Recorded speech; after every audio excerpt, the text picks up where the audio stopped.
Wouldn't have chose them building this truck. I didn't build this truck. I am going to put my touch on it. I am going to put my touch on it. I am going to put my touch on it. Welcome back, guys. It's been a while since we did a garage vlog. Today we're going to be working on Tiffany. If you've kind of followed up, likely there's going to be a redirect link if you've watched 5 things I hate about my Dodge. Today we are going to take care of one of those 5 things I hate, and it's the least expensive of the options. So there's only really 2 expensive options there. There is technically a third, but I don't hate it. I love it, but I hate it. It's a love-hate relationship. That said, today we are going to be working in the engine bay, so it should give you a hint of what we're up to. We're gonna start setting up the cameras here. And I have multiple angles, hopefully stick to pretty 10 to 15 second clips between angles. A lot of sped up video. I'll have some talking discussion points of how to remove the turbo. Every video I've seen kind of for these VGTs, it does explain it, but it doesn't explain it. It doesn't really show some of the intricacies. So we're going to go over that. It's going to be my first time removing a 6.7 Cummins turbo. I've never owned one before, and actually never really even thought of owning one until I really started hauling Rexus more, because I don't feel like hauling or driving Rexus everywhere. Just a little less expensive per se. Fuel mileage isn't great. It was never built for fuel mileage. Anyways, let's get to it, and we'll be talking very soon, I'm sure.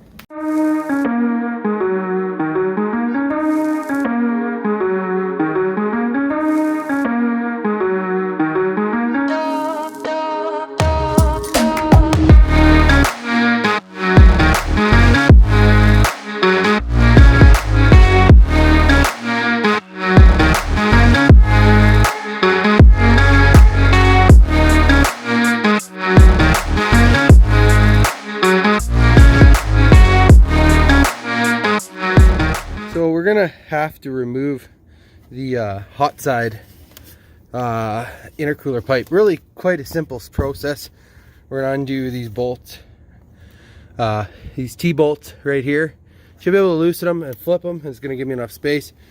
And then we'll take a look on the inside. You can see the turbo's ready.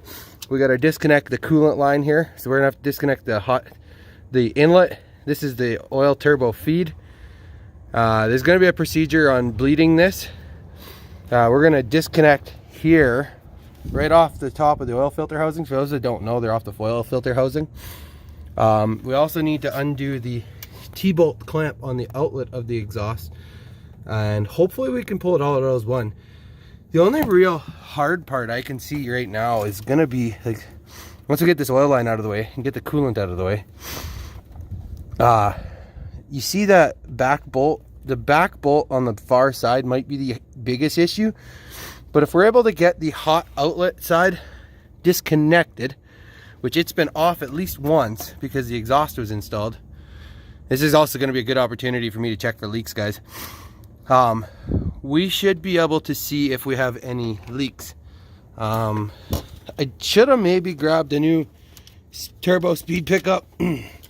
Those disconnect just down here. Quick pop, and out they go. I need 2 hands to do it, but I might reposition the main camera over here pointing down. I've got it kind of over here. We'll see. If Mark shows up, he's gonna kind of help me with filming. It's not really a 2-person job, but I'm looking forward to this. Like I said, the turbo, just feeling it. There's no play, which is awesome. I expected some play, possibly, but that's really good news. That means the turbo is still in great shape, other than just this actuator. So for those that don't know, this is a Dodge 2500, 3500, 6.7 VGT turbo.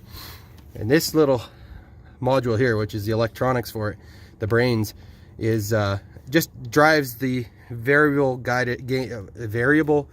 vaned turbo.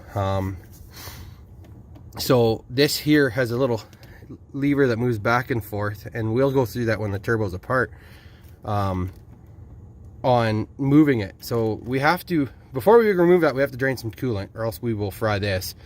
The battery is disconnected, which is going to help, but we're going to get the turbo drained before we pulled anyway, because we're going to disconnect the outlet and the inlet, and likely I'm going to need to put some coolant in. I do have some coolant. It looks like I'm really low, but you want to do it when you're hot anyway, so I shouldn't actually drain below that spot there, which is good to see. So we're gonna keep moving so I don't waste all my day just talking to you guys, because I know I do talk a lot.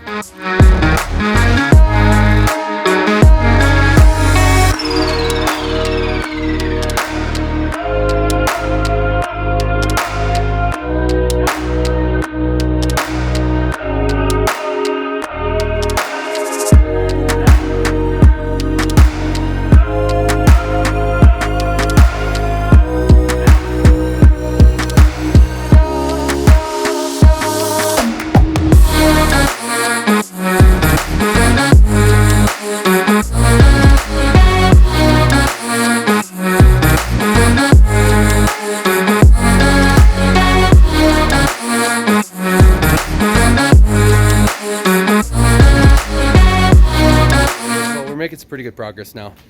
Again, this is the first time I've done this, and if you see something I'm doing wrong, let me know in the comments below. I know this video is probably just going to gain traction and people looking for assistance in removing their turbo. Now this could go for replacing the turbo, rebuilding the turbo, anything, guys, even just servicing the turbo.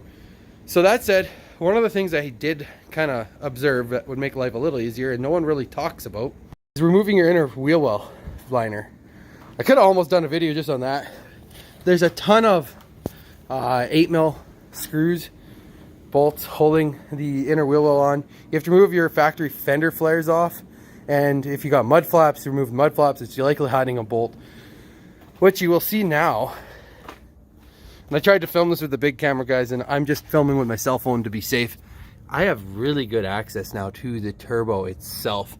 I have access to the drains, to the T-clamps, everything. So I'm gonna end up now probably able to reach some things I didn't think I was gonna quite be able to reach. So you can see the oil drain right there, and likely what I'm gonna do, guys, is I'm going to pull the oil drain from the block and pull it with the turbo, and then on top of that I'm probably gonna leave the coolant drain on and pull it with the turbo. I think installing it's going to be a little easier. I've seen so this is on a 2012, so if you don't see my trans lines here, that's because on the 2012s the trans lines aren't ran there, they're ran on the inside of the frame wall, I believe. Yeah, I can feel it. Whereas the 2014s or 2013s and up, they're ran above. I think that's for an ASIN, not the 60 RFE. So I'm going to keep moving, set you guys up. I'm going to start disconnecting some electrical connectors. You can see really good access. Again, like you guys on the 2013s and up, the hot side piping, a lot of guys replace it because it's got a giant crimp. The 2012s do not have a crimp in it. 2012s are kind of a unique year in the fact that they've kind of got some of the 2013 tech, but not all. We got the V-band to disconnect. Yeah, she's just a kind of continuous movement. We'll keep moving, but highly suggest, if you're watching this, remove your fender well liner. It's gonna make your life easier, trust me. And now I have access to remove the battery box too, that I wasn't able to before, and I might do that because it might make my life a little easier.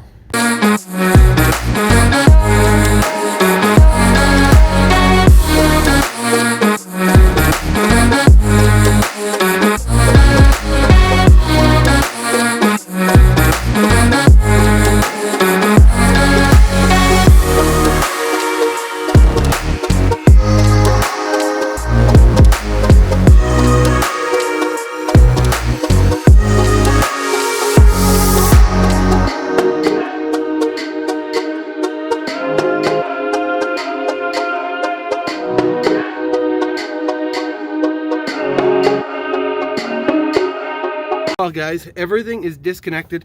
I can't get the oil line undone because it is I need to put another fitting underneath the AN on the top of the turbo, or whatever, the hydraulic fitting. Won't come undone. It's because it's spinning out of the turbo. So what I'm going to do is I'm going to undo the 4 bolts holding the turbo up. I've got the oil drain. It was 2 10 mils below. A lot of guys just say pull the accordion out of the oil pan, and I think I might be able to do it when I'm putting it back on, but I couldn't do it taking it out. So we're gonna get the 4 bolts that hold it to the manifold off, and once I do that, I should be able to start to pull it. I might, like I said, I might need to pull the battery box to roll it out. Easiest way by the looks of things. There's no way I'm getting it out this way, so I'm gonna have to pull it up, over, and around. One bolt that's going to be a bit nightmarish is on the back side. I'm going to probably put a couple extensions on and hopefully get it from the back side. It hangs below. Should be able to get a 2 3/8 extensions in the impact and hopefully back it off. It might be the first one I tackle. I maybe should have gotten that one off before I drained a bunch of coolant. I have coolant everywhere, guys. I did not realize. So anybody watching this, you should really pay attention to the fact that you're going to lose a boatload of coolant, especially if your truck's at an angle. So I'm gonna have to bleed the whole coolant system, because I'm gonna have to go buy probably like 4 jugs of Dodge coolant. I was low but in my reservoir to begin with. I'm gonna be really low now. I've put the rad cap back on to stop some of the air, so that way it's almost just gonna go blurp blurp. I wish I'd have bought a coolant plug and I'd have just plugged the block for now, but oh well, we're gonna keep moving. Oh, and Mark's here. He's gonna give me a hand. We are gonna keep our social distancing. Oh look, my hand's red. As much as we can. And it's some of this job is gonna be a little bit more easy with 2 people, especially when I start trying to pull this out.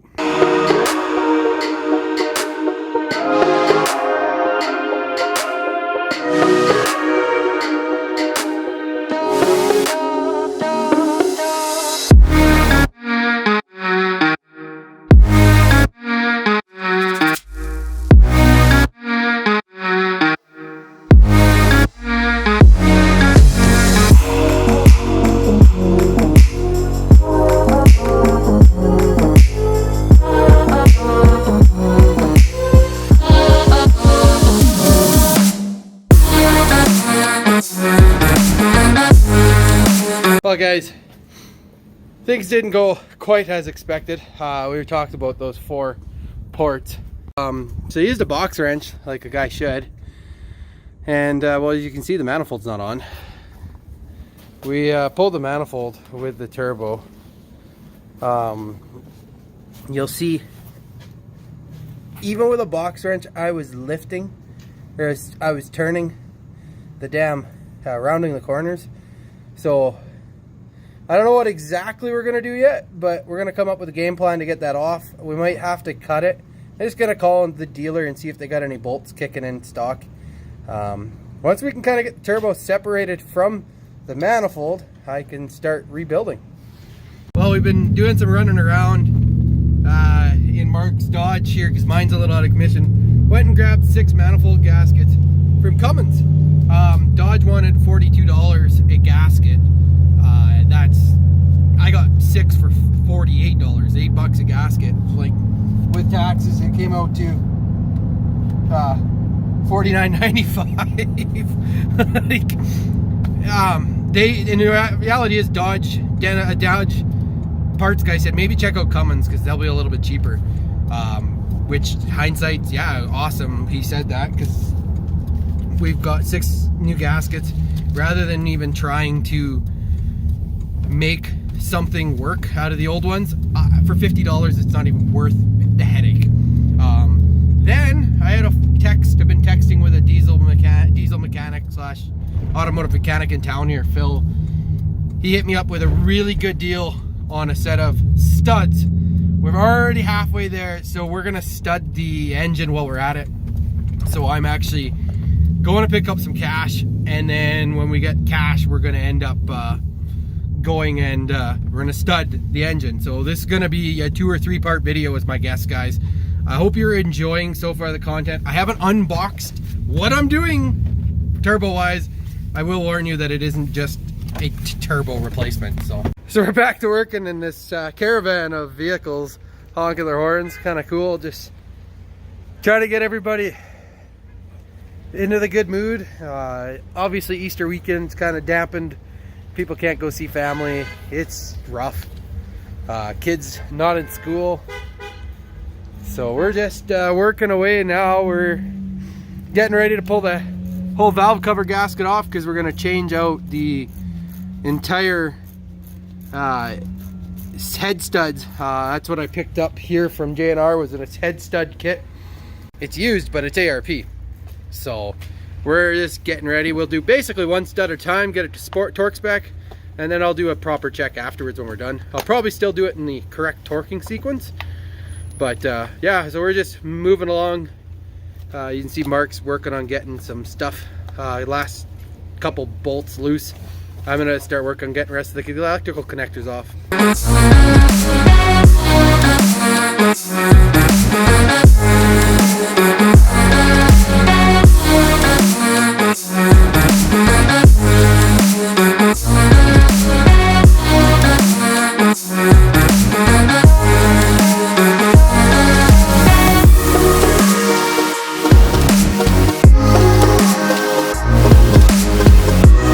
We are much deeper than I ever thought I'd be on a Cummins. We have the entire valve cover off, the valley pan, everything, injector wiring, you name it. We are currently getting ready to do the head studs one at a time. J&R Automotive here in Lloydminster hooked me up with a wicked deal.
Well guys, it's the next day.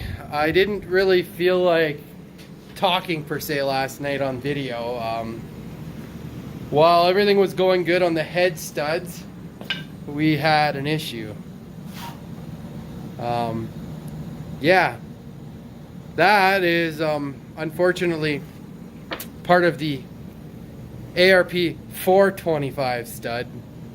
I was told, or at least thought they were 625s. I was wrong. So I already know what the video title's gonna be, but we broke a ARP 425 head stud for a Dodge Cummins 6.7. Apparently at 150, which was probably more than 150 because we were using an adapter. Head studs snap in the block.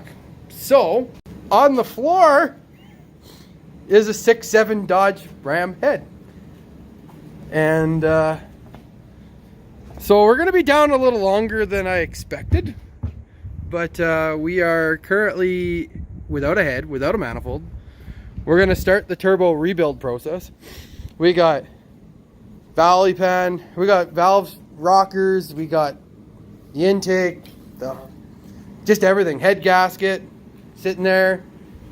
Injectors are out, turbo's on, Yeah, but I'll show you guys the plan for the turbo, and I've been holding out on this all video.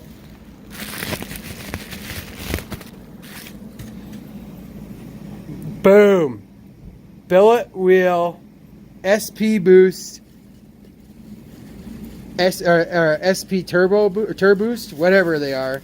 Hook me up with a billet wheel and a rebuild kit for my turbo.